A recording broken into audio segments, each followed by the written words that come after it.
नमस्कार दोस्तों, स्वागत है आपका हमारे चैनल में एजुकेशन फॉर नॉलेज में। आज के वीडियो में झारखंड सामान्य ज्ञान और झारखंड से संबंधित प्रश्नों को देखेंगे। आने वाले एग्जामों में बहुत ही इंपॉर्टेंट हो गया और आपको बता दें कि ये जेपीएससी और जेएसएससी के लिए तो अति महत्वपूर्ण है।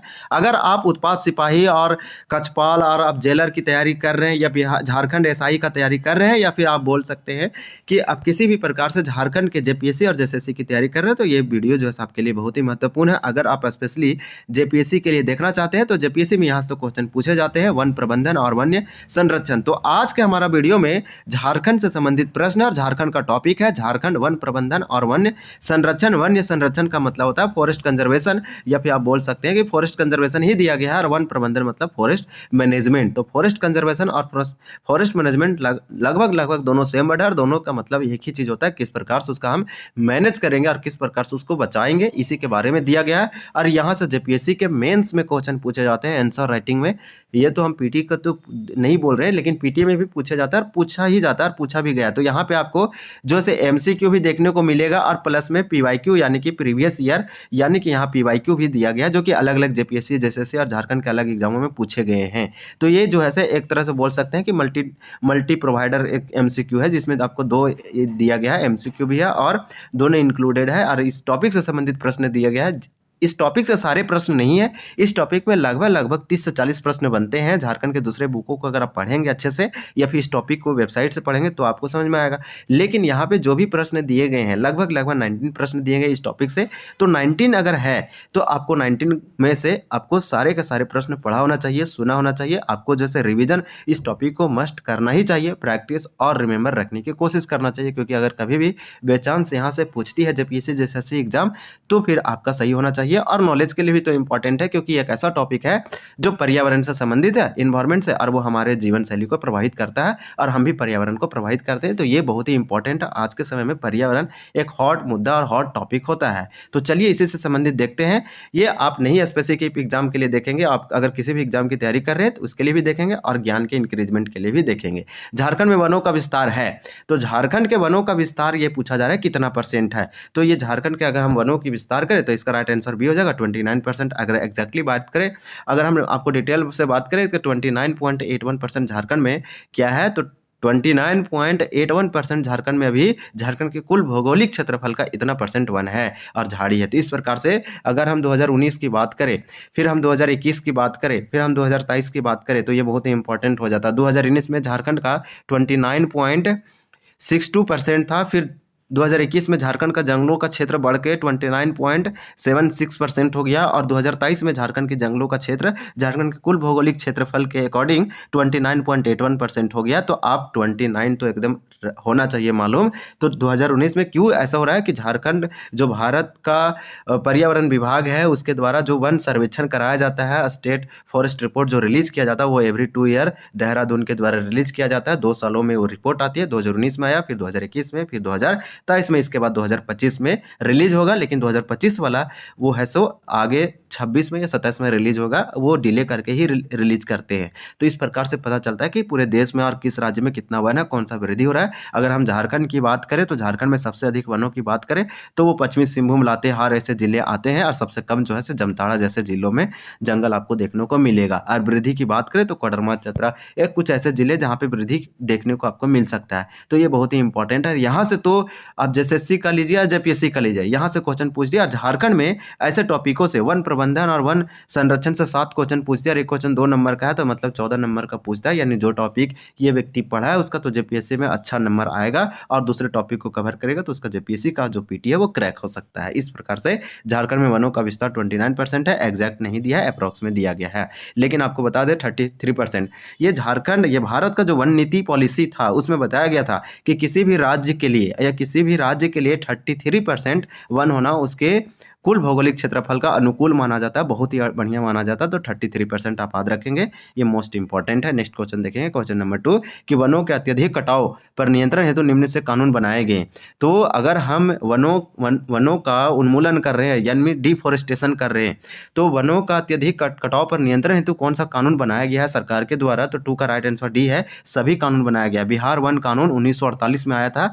ये देखिए बिहार वन कानून, दैट मीन्स फॉरेस्ट पर रिलेटेड एक लॉ लाया, जिसमें कि बिहार में अगर जंगलों को काटा जाता है किसी प्रकार से उसको रोकने के लिए, लेकिन ये विफल रही, ये अच्छे से इम्प्लीमेंट नहीं हो पाई। बिहार निजी कानून 1916 में आया, छोटा नागपुर निजी कानून 1939 में आया। ये सभी तो जंगलों पर नियंत्रण के लिए लाया गया और आज से लगभग लगभग आप बोल सकते हैं कि 70 से 80 साल पहले आए, लेकिन ये जो है सब का सब विफल रहा। हालांकि ये आए सभी तो हमारा राइट आंसर डी हो जाएगा, लेकिन ये नियंत्रण नहीं हो पाया। इसलिए आज जो है क्लाइमेट चेंज, पर्यावरण, हम बोल सकते हैं कि जलवायु परिवर्तन जैसे मुद्दे हमको देखने को मिलता है। और प्रदूषण, वायु प्रदूषण, जल प्रदूषण, तो इसका परिणाम है कि लोग अंधाधुंध कटाई किए, डिफोरेस्टेशन हो और तरह तरह की घटना परिघटना हम लोग को देखने को मिलता है।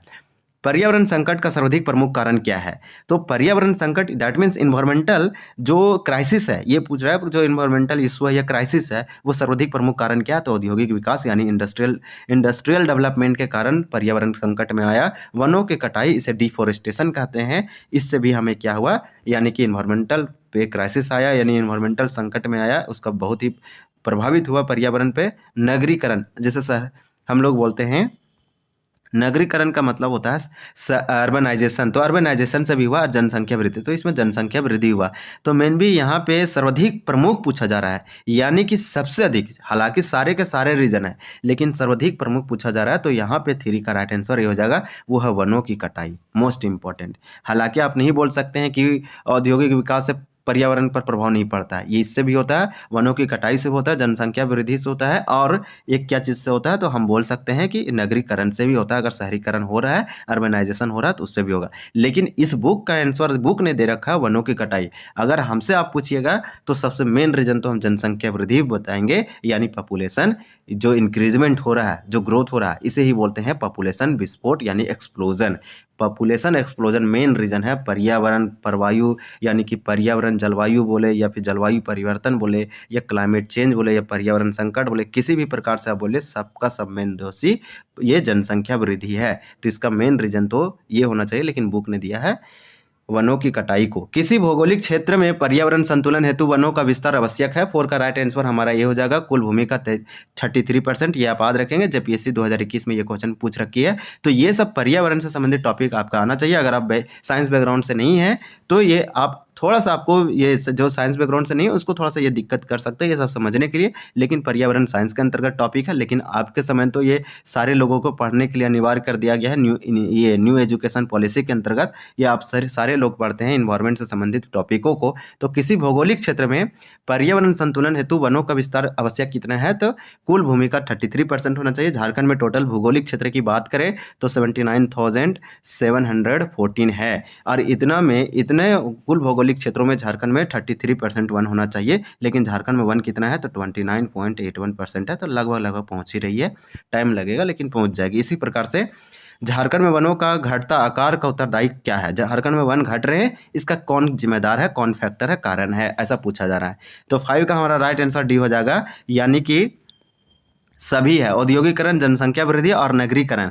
तो ऐसे टॉपिक जो है कॉन्सेप्ट वाला होते हैं, रटे नहीं जाते। अगर एक बार आप अच्छे से पढ़ लिए तो आप जीवन टाइम इससे को सही कर देंगे। आइए समझने वाला अंडरस्टैंडेबल क्वेश्चन है। नेक्स्ट है, झारखंड का एक प्रमुख वन उत्पाद जिससे कत्था निर्मित किया जाता है। तो इस प्रकार से 6 का राइट आंसर भी हो जाएगा, ये खैर है। तो आप याद रखेंगे। नेक्स्ट देखेंगे हम लोग, साल जो है झारखंड का आप जानते हैं एक वृक्ष है, सखुआ सोरिया रोबुस्टा कहते हैं, इसका वैज्ञानिक नाम है। और साल जो है झारखंड का राजकीय वृक्ष है। में भी निम्नलिखित में से कौन वन्य आधारित उद्योग है? तो 7 का राइट आंसर डी हो जाएगा, सभी। यानी वन आधारित, वनों से संबंधित जो है इसका रॉ मटेरियल है। वन आधारित उद्योग कहने का मतलब होता है फॉरेस्ट बेस्ड इंडस्ट्री से बोलते हैं। तो वन आधारित ऐसे इंडस्ट्री जिसका रॉ मटेरियल हो वनों से प्राप्त होता हो, जैसे में चीनी उद्योग, लाह उद्योग, बीड़ी उद्योग, ये सब इसका जो रॉ मटेरियल है, कच्चा पदार्थ है, वो सब मिलता है। ये सब बीड़ी बनती है जंगलों की चीज़ों से यूज करके। इसी प्रकार से ये सभी हो जाएगा हमारा राइट आंसर। इस प्रकार से भारतीय वन्य जीवन बोर्ड का अध्यक्ष होता है। तो भारतीय वन्य जीवन बोर्ड,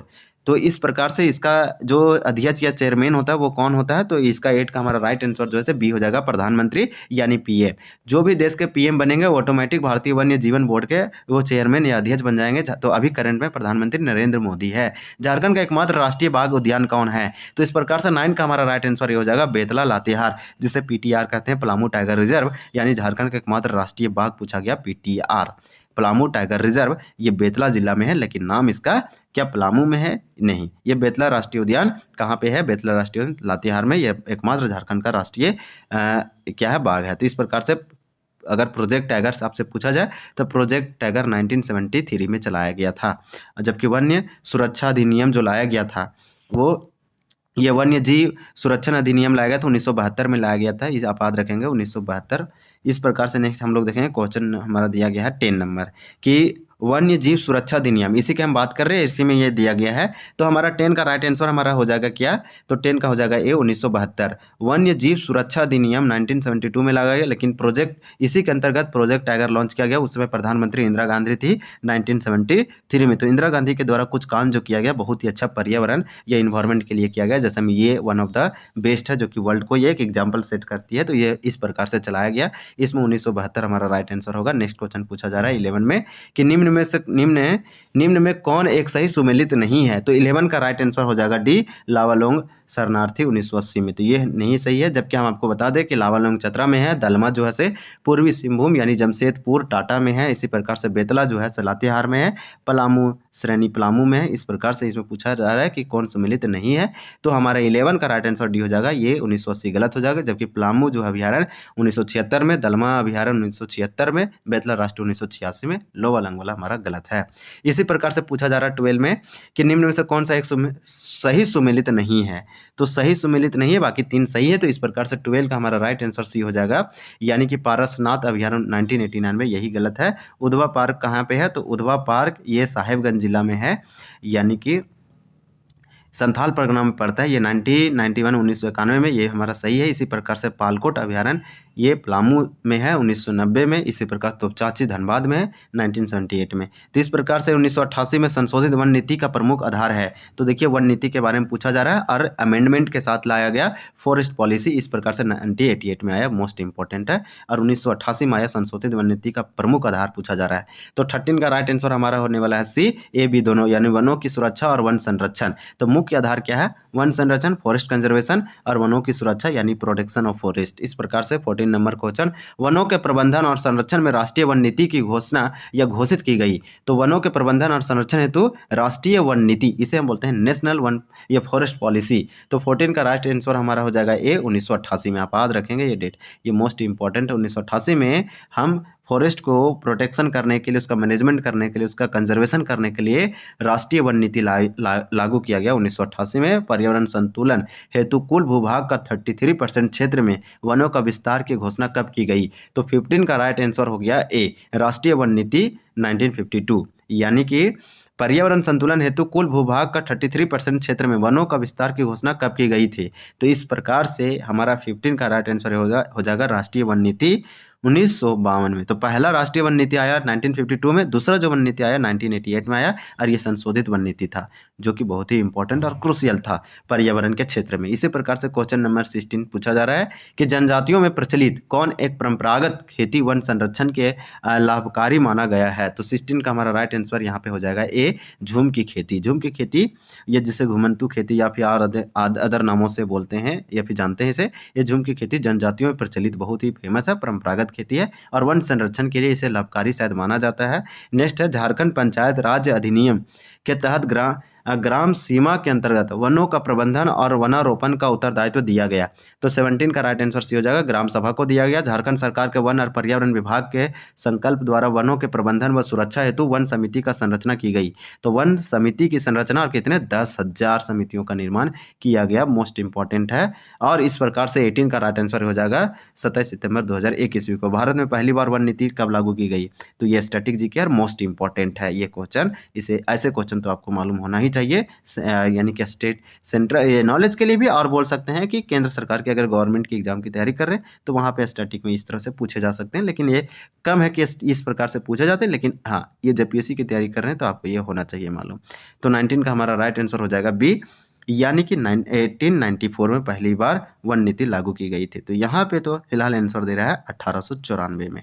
तो हमारा राइट आंसर 19 का हो गया बी। तो इस प्रकार से इस क्वेश्चन में टोटल टॉपिक में दिया गया था, इस टॉपिक में 19 और 19 का 19 हम लोग देखे, जो कि आने वाले एग्जामों के लिए इंपॉर्टेंट था। हमारा टॉपिक, अगला टॉपिक अगर हम बात करें तो हमारा जनजातीय यानी कि ट्राइबल्स, अनुसूचित जनजाति और जनजाति से संबंधित है, यानी जनजातियाँ से संबंधित है, झारखंड की जनजातियों से संबंधित है। इसको हम लोग अगले टॉपिक में देखेंगे, अगले वीडियो में, क्योंकि अलग टॉपिक है।